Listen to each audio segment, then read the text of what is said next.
I'm so glad you could join me. Today, I thought we would take another look at the Atlas of Shipwrecks and Treasures book. The last video of this book, we didn't get very far into it because there's so much fascinating information. So we are going to pick up where we left off.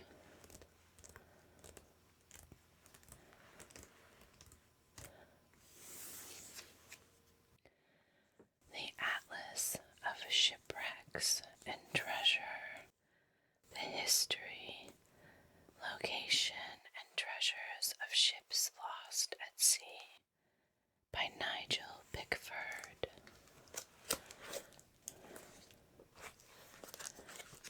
The first comprehensive illustrated guide to ships lost at sea and the treasures they've yielded, capturing the romance and the risks of treasure hunting.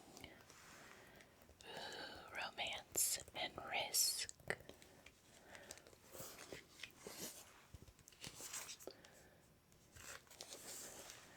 It's quite a large book.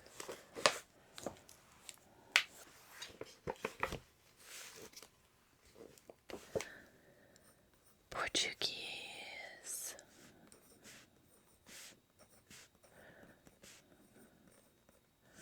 Carracks.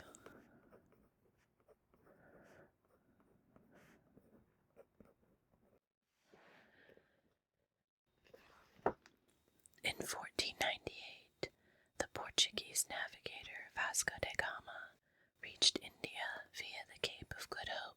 He was the first European to reach the East using a direct sea route and, in so doing, reoriented the trade of the entire world.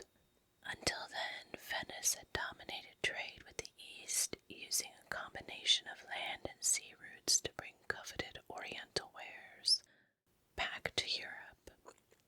Over the next 20 years, Portugal set about consolidating its trade advantage by establishing fortified trading posts in strategically placed ports such as Hormuz in Persia, Iran, Goa in India, and Malacca in the Far East. During the early 16th century, the ships used for Portuguese exploration and trade were lightly built caravels of about 100 tons, which sailed in fleets of 7 to 14 ships. By the end of the century, ship design had evolved from caravels to giant-sized carracks, weighing 1,500 tons or more, and the number of ships in each fleet grew smaller. The round trip to Goa took about 18 months, including a 3 to 4 month stay in India to refit ships and load goods. The route, known as the Carrera da India, was very tough, and only 4 out of every 5 ships survived it. That doesn't sound like great odds, does it? Minas Gerais. The Portuguese had a presence in Brazil from 1500, but it was only after the discovery of gold in the Minas Gerais area of central Brazil in 1690 and diamonds in 1720 that the journey between Brazil and Portugal became a trade route. So here we have a map. The Sea of Japan.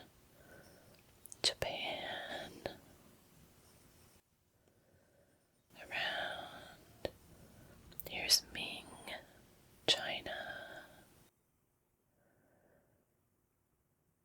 Down to the South China Sea.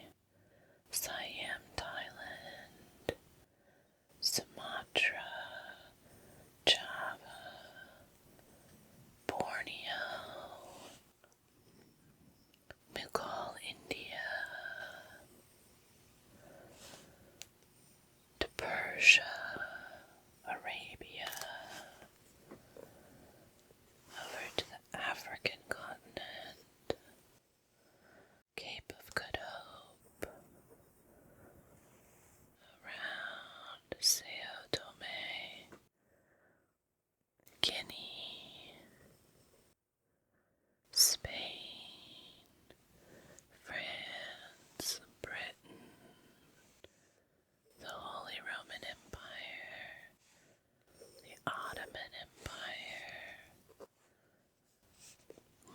Sphinx Empire. And then there are just lots of shipwrecks here all around this area of Australia, although it was not discovered by Europeans until the 18th century, early maps showed land masses here to balance the weight of those in the northern hemisphere. Jewels, a carrack lost in 1673 on treacherous shoals near Lisbon. That is a tongue twister. Returning from Goa with a cargo of amber and pearls. Lagos, one of the main departure points for Portuguese ships voyaging to the east, was Lagos on the Algarve coast. So then they show what direction these ships took. Santa Rosa, in 1726, this ship foundered near Recife with its cargo of South American gold.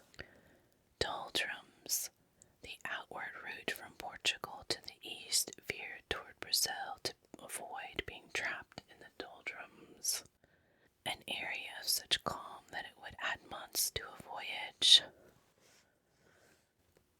Sacramento, this East Indiaman sank off Brazil in 1688.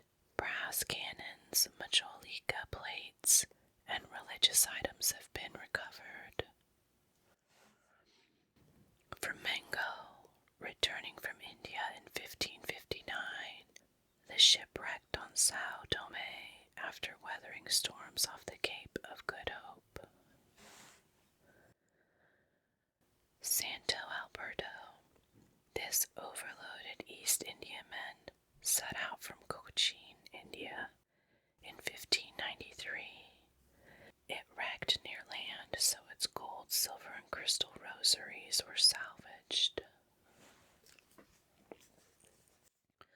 Beaumésus, an East Indiaman, was wrecked on reefs in 1590 en route from Lisbon to Goa with a rich cargo of coins. Ceylon, a Portuguese register ship lost off Mangalore, India in 1808. It was carrying coins worth 600,000 rupees. Bakem wreck, returning from Persia, Iran, this ship sank in 1618 with a cargo of gold and perfumes. Flor de la Mar, this galleon was part of a fleet returning to India in 1511, with goods seized from Malacca when it sank. Sao Paulo, hit by storms, this East Indiaman wrecked off Sumatra in 1561. Strong winds and currents. Instead of sailing the shortest distance to India, the outward route followed the prevailing ocean currents eastward before turning up toward India. Sao Tome, on its return from Cochin, India, in 1589, this ship leaked badly and wrecked. Some people escaped on a longboat, but several hundred drowned when the main ship broke up. Dorado, this brig foundered on rocks in 1829, losing priceless antiquities. Klondong wreck, in 1601, a ship carrying silver coins was lost off the Klondong coast between Goa and Mako. Madre de Deus, to avoid capture in Nagasaki Bay, the captain blew up his ship in 1609.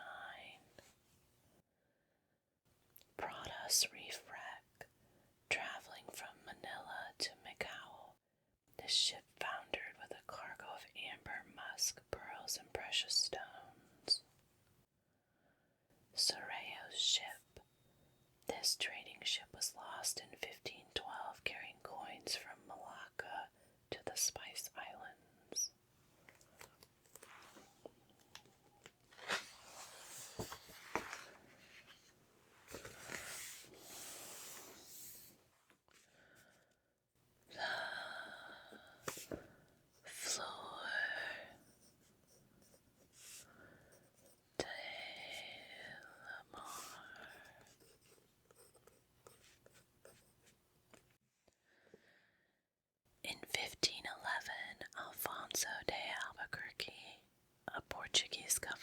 based in Goa, India, set out to conquer the rich seaport of Malacca in Malaysia. After taking the town, Albuquerque constructed a fortress and set up a mint, a revealing combination that neatly sums up the military and commercial motives of his expedition. He decided to return to India and loaded some of the captured booty onto 4 ships, one of which was the Flor de la Mar. The treasure included palanquins plated with gold, a table with golden feet, and the Queen of Malacca's throne, encrusted with precious stones, valued at the time at 300,000 cruzados. Probably the most fabulous items were 4 lion sculptures, which may have been a present from the King of China to the King of Malacca, or possibly taken from the ancient sepulchres of the kings of Malacca. They were supposedly made of gold with jewels used for their eyes, tongues, teeth, and claws. Also on board was a special gold bracelet set with bones from an animal called the cabal, native to the mountains of Thailand, at that time called Siam. The bones were reputed to have magical properties. As long as the bracelet was worn, blood would not flow from any wounds. Well, that would be handy. The last cargo stowed on board was a human one of pretty young Malay girls and youths, wrecked on reefs. On the return journey, the fleet ran into a storm near the coast of eastern Sumatra. The Flor de la Mar anchored, but as night fell, the storm worsened and the ship ran onto reefs. The hull rapidly broke in two, the stern part wedged on the rock and the forepart floating free. A raft was constructed and most Portuguese were rescued. One of the uglier aspects of this wrecking is that Albuquerque allowed only white Europeans to board the raft. Others were pushed away with pikes and left to drown. Presumably this was the fate of the slave girls and youths. Carracks in full sail, painted in the early 16th century near the time of the shipwreck of the Flor de la Mar. This scene shows the very high forecastles and stern of the large Portuguese carracks, which made them unwieldy and not very seaworthy. Lovely painting, though. Portuguese caravel, a small merchant ship and forerunner of the larger carracks of the 16th century. The lightly built lateen-rigged caravel was used for trading and voyages of exploration. Its cargo was exotic treasure and slaves. Salvage under investigation, but no treasure recovered so far. And it was on a route from Malacca to Goa. Malacca. In the early 16th century, Malacca, then spelled Malacca or Malaca, was acknowledged as one of the principal seaports of the world. It was where East met West, and so benefited from the opening up of trade routes between Europe and the Far East. Merchants from China and the Moluccas, Spice Islands, traded goods with Gujarati traders from West India, who then carried the transshipped goods back to India and on to the Middle East. Malacca was an immensely valuable port, both strategically and commercially, and the Portuguese ruled there for 130 years, until it was seized in 1641 by the new rising power in the East, the Dutch. Coast of Malacca. Portuguese illustrations of coastal profiles showed sailors how the outline of the land would appear to ships 2 leagues, 6 miles, or 10 kilometers out to sea. Place labels. Individual places on the coast were labeled, together with the direction from which the illustrated view was seen. So this is how the coast would have looked to them as they were coming upon it from the ship. It's kind of a topographical side view. Recent salvage. In 1991, the Indonesian company PT Jayatama claimed to have located the remains of the Flor de la Mar in about 120 feet, or 36.5 meters of water under mud near the Tengah Reef north of Tanshao Jambur, or Diamond Point. This is much farther north than documentary evidence had suggested was likely, but then the documents may often be misleading. The company states that its search so far has cost $20 million. The current value of the cargo has been estimated at anything between $1 billion and $8 billion, although quite how much estimates are made is difficult to understand. So far, only tin coins, knives, and wood have been recovered. In the meantime, the Malayan government has laid claim to the wreck on the basis that the cargo was stolen from Malaysia. The Indonesian government claims ownership of the wreck because it lies in Indonesian waters.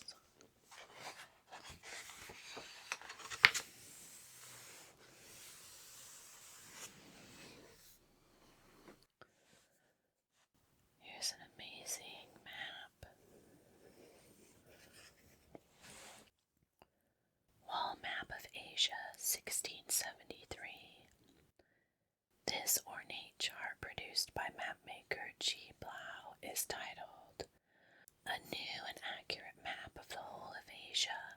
It includes 16 scenes of national dress along both sides, including Sumatran people at the bottom left and views of 12 important eastern trading posts, such as Banten, Kandy, and Calcutta, and the medallions along the foot. The detail shows some of the places featured in the tale of the Sao Paulo shipwreck. It's pretty fascinating to look at old maps and see what they assumed it looked like back then. And presumably some of it has changed, because we've gotten better at mapping things. The Sao Paulo. The Sao Paulo left the Portuguese port of Belém just outside Lisbon on April 20th, 1560, along with 5 more Portuguese East Indiamen. It was a large, strong ship, probably over 400 tons, and built out of Indian teak. Late April was well after the recommended time for departure, which was February or March, and the Sao Paulo was soon in difficulties. After surviving storms in the North Atlantic, it was becalmed off West Africa and took 2 months to sail, from 7 degrees north to 5 degrees north, during which time a number of those on board fell ill and became delirious.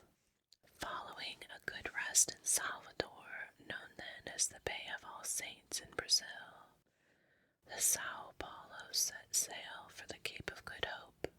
Having rounded this, it took the outer course east of Madagascar rather than beat up through the Mozambique Channel. However, the weather turned stormy and the Sao Paulo was driven before a violent westerly wind until it was finally wrecked off the west coast of Sumatra.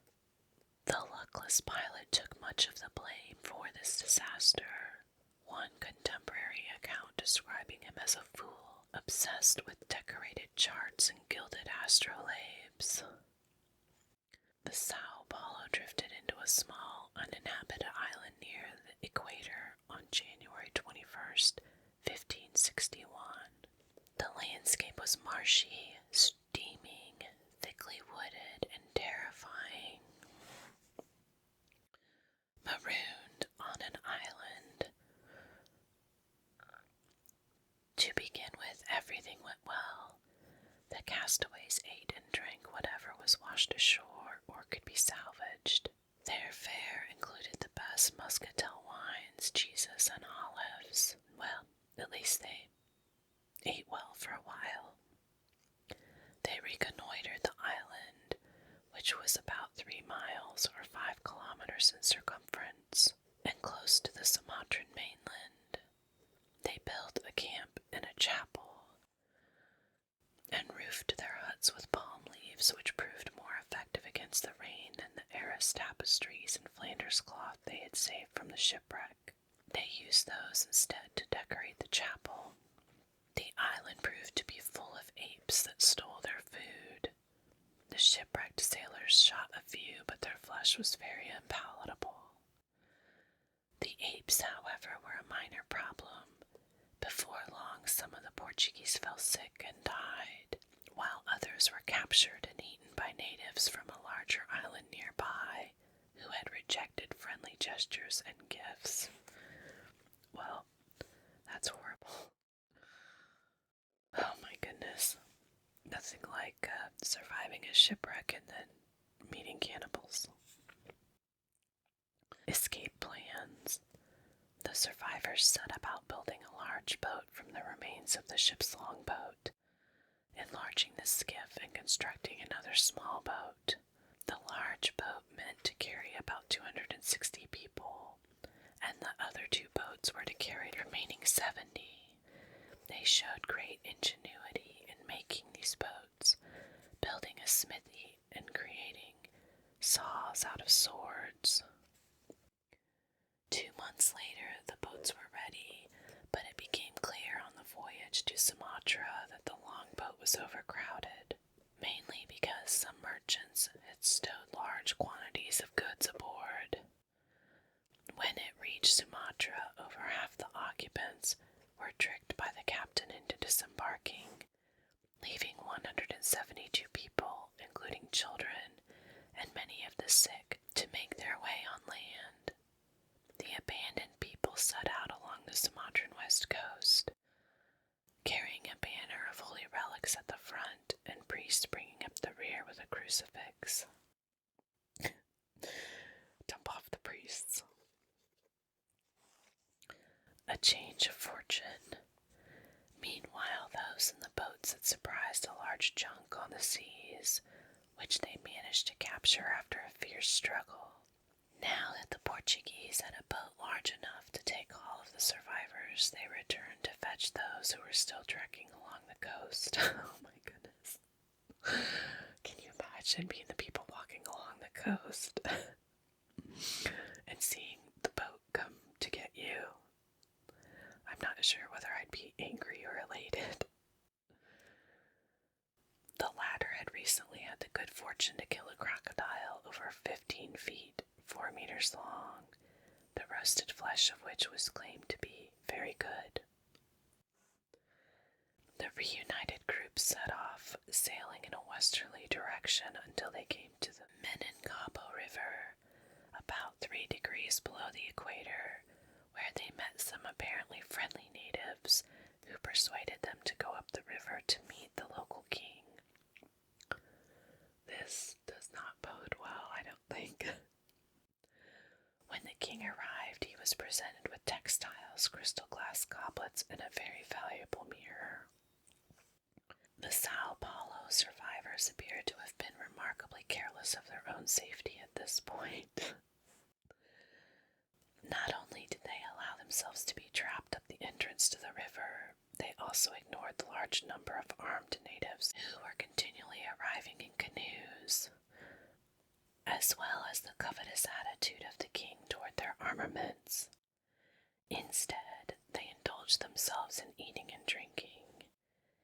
They fell victim to a surprise night attack on April 17th, in which over 70 were killed. Those who escaped set sail for Banten, Java, where they were warmly greeted and looked after by the local Portuguese. Rather too well, perhaps, because about a dozen of them died through overeating. After staying there for nearly a month, the remaining 250 survivors set out for Malacca, where they arrived on July 25th, 1561, over 6 months after being shipwrecked. that is quite the harrowing tale. Oh my goodness.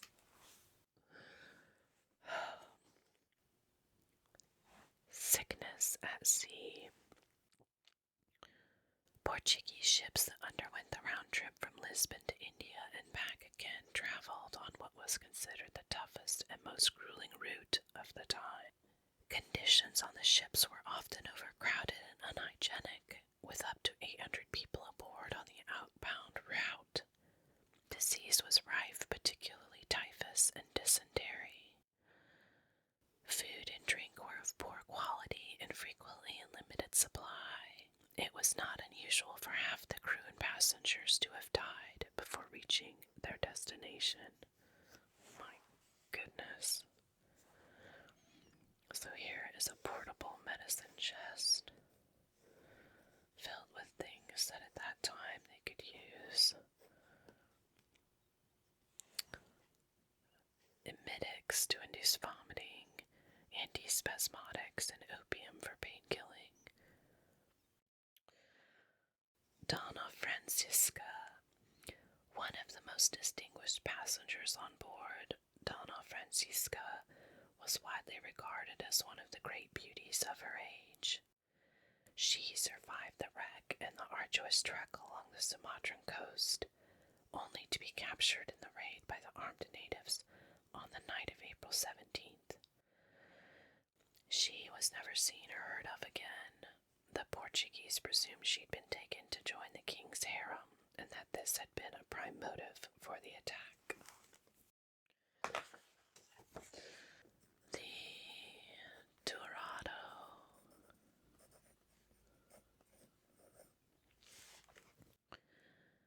By the mid-17th century, the great days of the Portuguese maritime empire were already numbered. Even so, Portuguese shipping played an important role in the trade from Macau to India right into the 19th century, as shown by the tale of the Dorado, a Portuguese brig. I suppose this tale will be as good as the last one. The Dorado left Macau for Bombay, India on January 18th, 1829, and was reported to have struck rocks east of Point Romania a week later on January 25th. In the impact, the ship lost its rudder and so became ungovernable. The crew tried to steer the ship by using canvas sail, but without success, and it drifted south and south-southeast, filling with water at such a rate that the pumps could not cope. At midnight, the captain decided to abandon ship. The passengers and crew were taken off in the longboat and a smaller boat, and headed for the safety of Singapore. Only one person drowned. So far, all this was very much routine for the period. I love statements like that. Oh, this was very much routine. You were expected to lose your ship. Reports of a fortune. What made the Dorado special and created considerable excitement at the time was that it was said to have had $500,000 on board when it foundered. As soon as the larger of the two boats arrived at Singapore, the captain of the Dorado reported that his vessel had been lost on a rock known as Mount Formosa, and requested that an armed guard be sent immediately to protect it while he made preparations for the recovery of the cargo. The British authorities responded speedily and dispatched a team of divers to salvage the Dorado, along with a detachment of soldiers, and 3 ships to guard the wreck against local Malay pirates. But it was feared that the ship had sunk in deep water and that the expedition would prove to be a wild goose chase. This skepticism appeared to have been justified, and the 3 ships returned very shortly without finding the wreck. Meanwhile, excitement mounted about the value of the Dorado's cargo. Following the arrival of Monsieur le Chevalier Louis Dominique de Rienzi in Singapore, on the smaller of the Dorado's 2 boats, a couple of days after the longboat, Rienzi the explorer, after long and wide-ranging travels, Rienzi had gone to Macau to erect a monument to his hero Camões, the 16th century Portuguese author of the Lusíads in the Grotto of Patan. Rienzi had then embarked with the accumulated treasures of his wanderings on the Dorado, anticipating a triumphant return to his French homeland. Events did not go as planned. Rienzi later claimed to have lost his entire life's work in the wreck of the Dorado. Among the items lost were a vast and valuable collection of the most precious metals, cameos, statues, inscriptions, and other antiquities, objects of natural history, scarce books, Egyptian and Oriental manuscripts, arms, and astronomical instruments. The greatest loss, however, was that of the remains brought by Monsieur Rienzi from the ruins of Petra in Arabia and from Syre and Assab in Abyssinia. Rienzi claimed to have been the first to have rediscovered the sites of all these ancient towns. Okay, Monsieur, now you're sounding a little suspect. Monsieur Rienzi took every opportunity to write at length in several publications of the immensity of his personal loss, and of the heroic manner in which he had conducted himself during the shipwreck. Ah, yes, of course.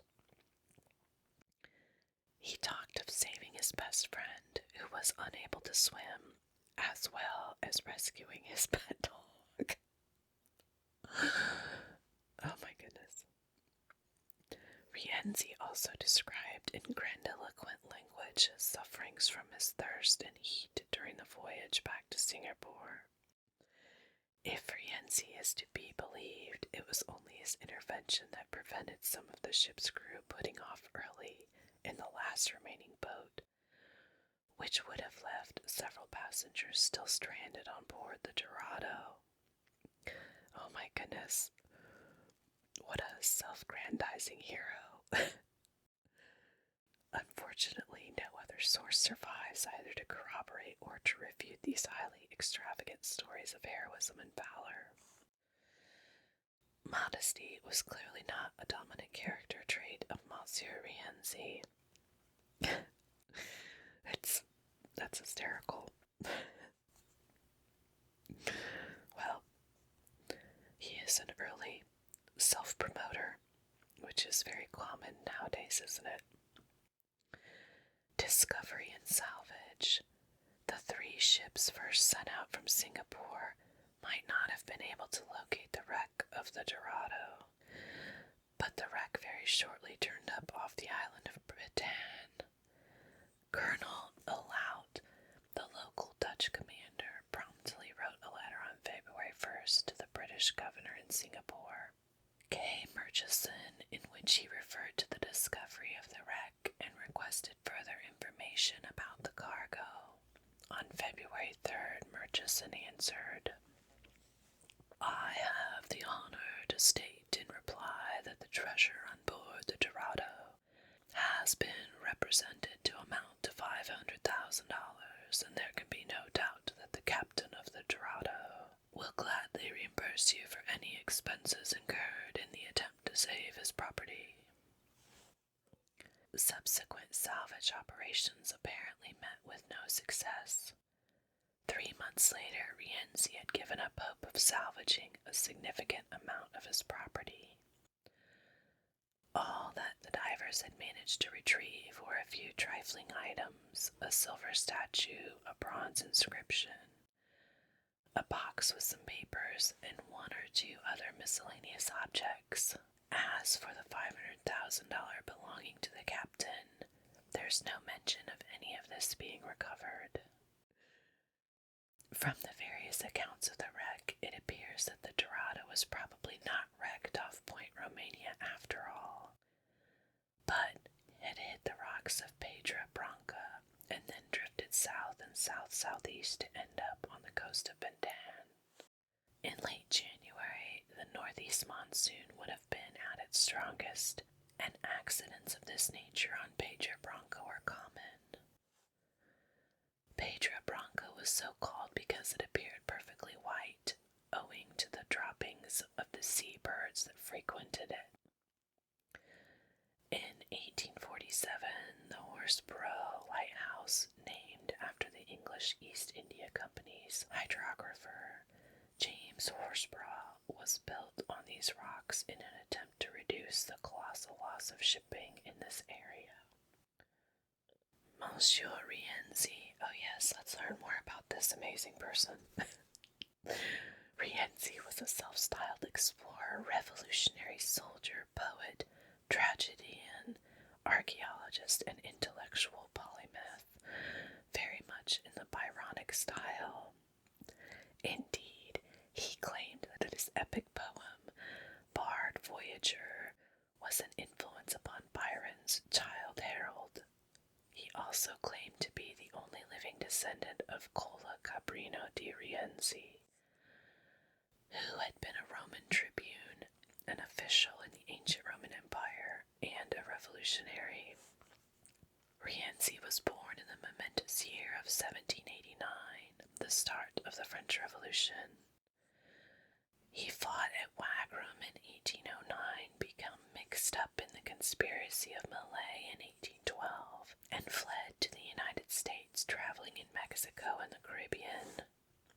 After Rienzi returned to France, he fought at the Battle of Waterloo in 1815, then supported the Greeks in their struggle against the Turks, and traveled around the Caspian Sea, the Caucasus, and Asia Minor before going to Colombia to assist Simon Bolivar in 1819. In 1821, he returned to Italy to fight in the ranks of the Carbonari, only to be wounded at Marathon.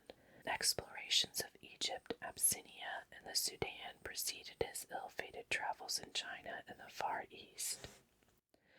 After the shipwreck, Rienzi returned to France, where he published many books, including Oceanie in 1835 and Dictionnaire usuel et scientifique de géographie in 1840. Melodramatic to the end, Rienzi killed himself at Versailles in 1843. Ancient ruins of Petra. Rienzi had collected antiques from Petra, Arabia, which were all lost when the Dorado wrecked. Frontispiece from Oceanie by Rienzi. Published 6 years after Rienzi survived the shipwreck, Oceanie was his account of the people and scenery he had encountered during his travels in the East.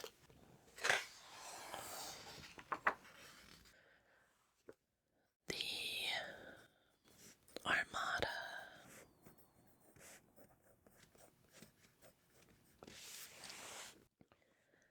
So this map, we have the northern countries of Europe along the sea, the Netherlands, down into France, and then Spain. Now we have England, Scotland, Ireland,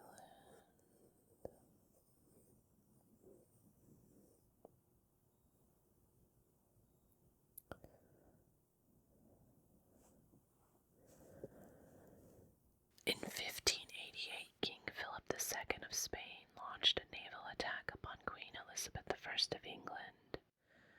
The organization and mobilization of the fleet that formed the Spanish Armada was on a scale and at a cost never before undertaken by a European monarch, and many ships were requisitioned from as far as Venice and Rostock and gathered together in Lisbon. In all, 130 ships were assembled, including 22 Spanish and Portuguese galleons, which were the most important battleships of the fleet. The Armada was a formidable offensive force with nearly 30,000 men, over half of them infantry soldiers. Philip's motives were a familiar mixture of religious and strategic. He styled himself as the crusading Catholic king, intent upon establishing freedom of worship for English Catholics suffering under Protestant rule. Equally important was his desire to curtail Elizabeth's support for the Dutch rebels in the Netherlands. Netherlands, with whom Spain was at war. Philip planned to send a fleet captained by the Duke of Medina Sidonia to Dunkirk, where it would rendezvous with the Duke of Parma's troops who were stationed in the Netherlands. Together they would invade England. The Spanish fleet left Lisbon on May 28, 1588, but it encountered storms and regrouped at La Corona, in Spain, reaching Plymouth on July 30th. There was a series of skirmishes with the English lasting nearly a week as the Spanish progressed up the channel to meet the troops at Dunkirk. The vanquished Armada. The Armada reached Calais on August 6th, but the harbor was too shallow for the large galleons, so the ships anchored at sea, exposing them to attack. That night, the English sent in fire ships, unmanned floating ships packed with explosive designed to cause panic among the enemy, and the Spanish ships broke formation and scattered. The ensuing Battle of Gravelines on August 8th was the fiercest of the campaign, and the Spanish lost 4 ships.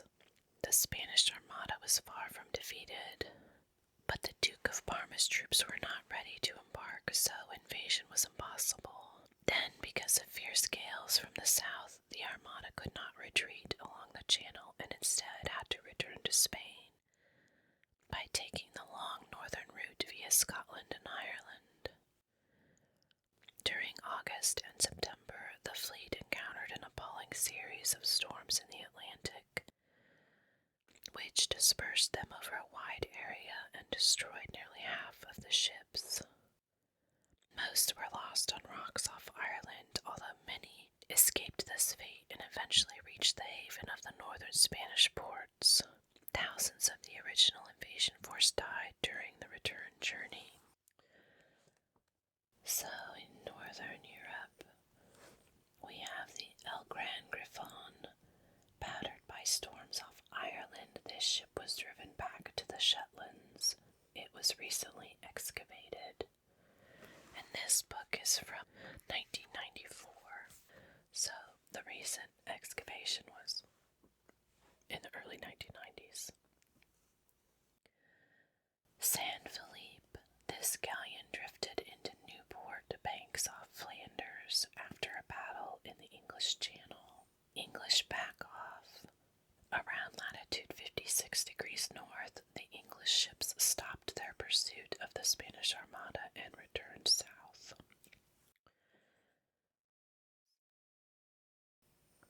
To the northwest of Scotland, we had the Tobermory galleon.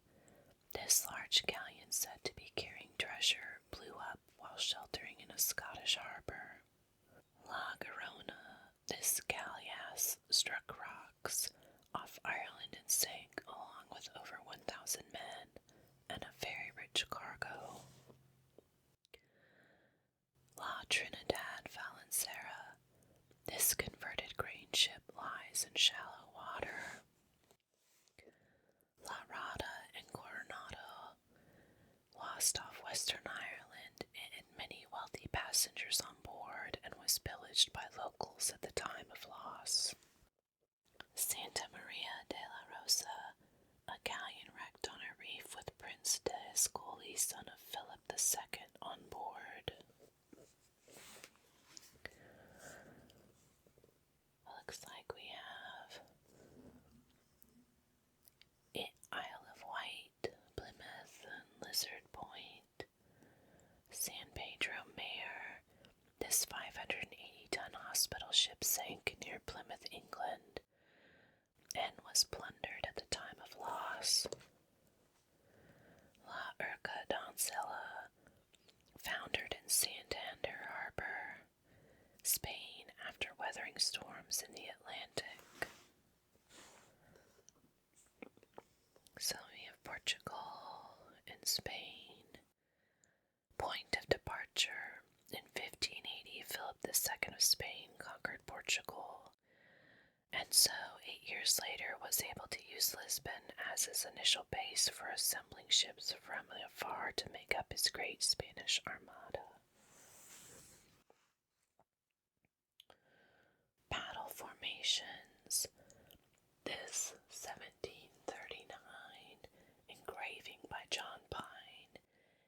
based upon two of a series of charts drawn by Robert Adams immediately following the Armada. The charts show the sequence of events, sometimes with two or more battle scenes in one picture. The first image depicts on the left the English fleet chasing the Spanish up the channel, and on the right the early part of the battle off Portland Bill, England on August 2nd, 1588. The second image shows a later stage in the battle and then how the English fleet reformed into 4 squadrons on the next day.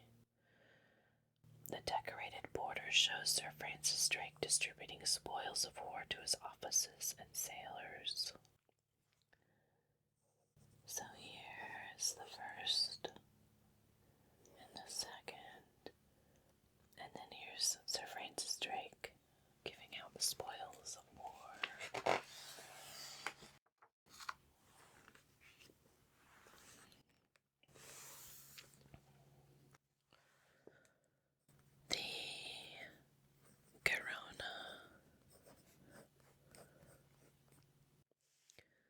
For almost 400 years, the wreck of the Corona, a Spanish galleass, remained untouched off the coast of Ireland, where it met its fate in the autumn of 1588. It was salvaged in the late 1960s by a team of divers led by Robert Stenwit. His extensive researchers had revealed that when the Corona sank, it had on board the crews soldiers, passengers, and valuables of not just one Armada ship, but of 3, and included many leading figures from Spain's aristocracy. One of the most popular of Spanish commanders, Don Alonso de Leyva, was the very emblem of courtly chivalry, brave in battle and generous to his soldiers. He was second in command of the entire Armada and sailed upon the Santa Maria and Coronado, a cumbersome broad-beamed carrack, difficult to maneuver in adverse winds. This ship, along with many others of the defeated Armada, sought shelter from the gales on the treacherous Irish coast. On September 17th, it anchored in Blacksod Bay and sent a landing party of 14 men in search of water. These were promptly captured by a local terrorist, Richard Burke, nicknamed Devil's Hook, but were rescued shortly afterward. Then the Santa Maria ran aground. Don Alonso led his men to land, took off what stores he could from the wreck, and set fire to the remains. They soon heard reports that another Spanish ship had put into shore only a short distance away. This was the Duquesa Santa Ana, a 900-ton Andalusian hulk with 23 guns, 280 soldiers, and 77 sailors. A Spanish sailor from the Duquesa, later captured by the English, stated, "After she, the Santa Maria, perished, Don Alonso and all his company were received into the hulk of St. Anne, with all the goods they had in the ship of any value, as plate, apparel, money, jewels, weapons, and armor." Calamitous sequence of misfortune. Don Alonso was to fare no better on the Duquesa than he had done on the Santa Maria. The hulk was driven northward by the winds and currents and was also wrecked. Once again, Don Alonso led the majority of his people to safety and brought the valuables ashore. The Spanish were befriended by a local Irish chieftain and, as before, soon learned of yet another Spanish ship that had put into harbor for essential repairs. I'm thinking Don Alonso should have just hung it up at this point. This third ship was the Corona, which had originally left Spain with 121 sailors, 186 soldiers, 50 bronze cannons, and 224 rowers, many of whom were convicts or slaves. On its final journey, the Corona carried over 1,000 men with the accumulated treasure from all 3 ships, including some of the finest Renaissance jewelry. Don Alonso set out once more, but instead of attempting to return to Spain, headed for Scotland, which was politically neutral in the Anglo-Spanish War. It did not prove to be third time lucky. The Corona struck the Rock of Bunboys hard by Sorley's boy's house and sank without a trace, with a horrifying loss of life. Of the 1,000 or more people on board, only 5 came safely to land. I'm just going to go ahead and say that Don Alonso might have been the curse. The salvage. The wreck of the Girona lay undiscovered until 1967, when an enterprising Belgian diver, Robert Stenoit, made a remarkable find. He had spent 600 hours working in archives throughout the world, studying contemporary evidence and charts of the area where the Girona was known to have sunk. Along the wild Irish coastline was a small bay called Port N'Espagne. Stenuit realized that the locals must have named it for a reason. Convinced he had located the right area, Stenuit made his first dive. After only 1 hour's search, he discovered lead ingots, which had been used as ballast by the Spanish, 2 bronze cannons, and a copper coin of the right period. He knew immediately that he had found his treasure ship. Divers spent 2 years salvaging more than 1,200 artifacts from the Corona, which included 405 gold coins minted in 6 different countries, 12 gold rings, and 8 gold chains, as part of both a proud invasion force and a crusading army. The Girona carried on board some exquisite jewelry, intricately worked gold chains, and religious items such as crucifixes and a set of altar plate. The cross of the Knight of Santiago, a beautifully made gold ornament that had belonged to the commander Don Alonso de Leyva himself, was recovered from the wreck, together with other badges of the orders of chivalry. Other more personal artifacts have a special poignancy, including gold ring with the setting of a heart clasped by a hand and the inscription "No tengo más que darte," meaning "I have nothing more to give thee." Oh, isn't that lovely? It has been suggested that this was the parting gift of a lady to her lover as he joined the Armada. Well, there's your romance. Clues to everyday life at sea were provided by the discovery of items such as leather soles for shoes and even a plum stone. Pieces of navigational equipment and ordnance were also found, including swivel guns, lead shot, and several sounding leads. The Corona had been very heavily armed for battle against the English, with 50 bronze cannons mounted on walkways above the rowing benches. So here is a picture of the Maltese cross.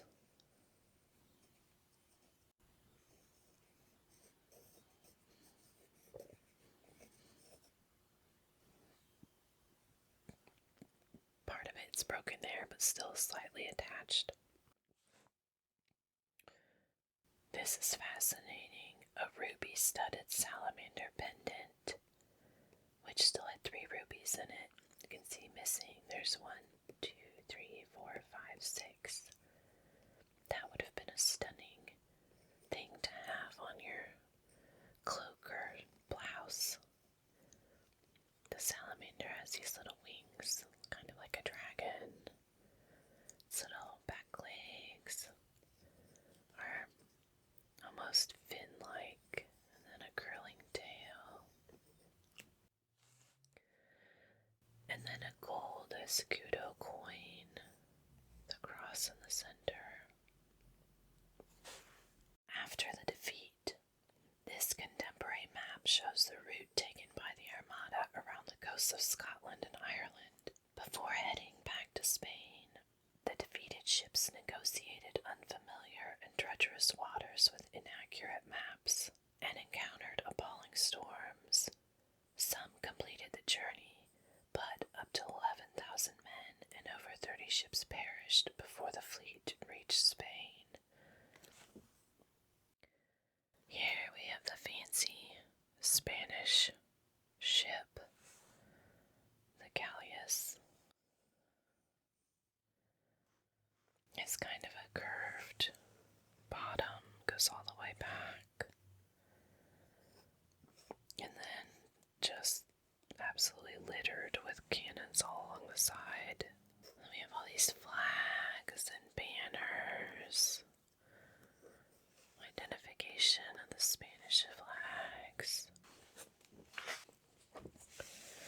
We'll definitely cover this again. I hope you enjoyed this second look at the Atlas of Ships.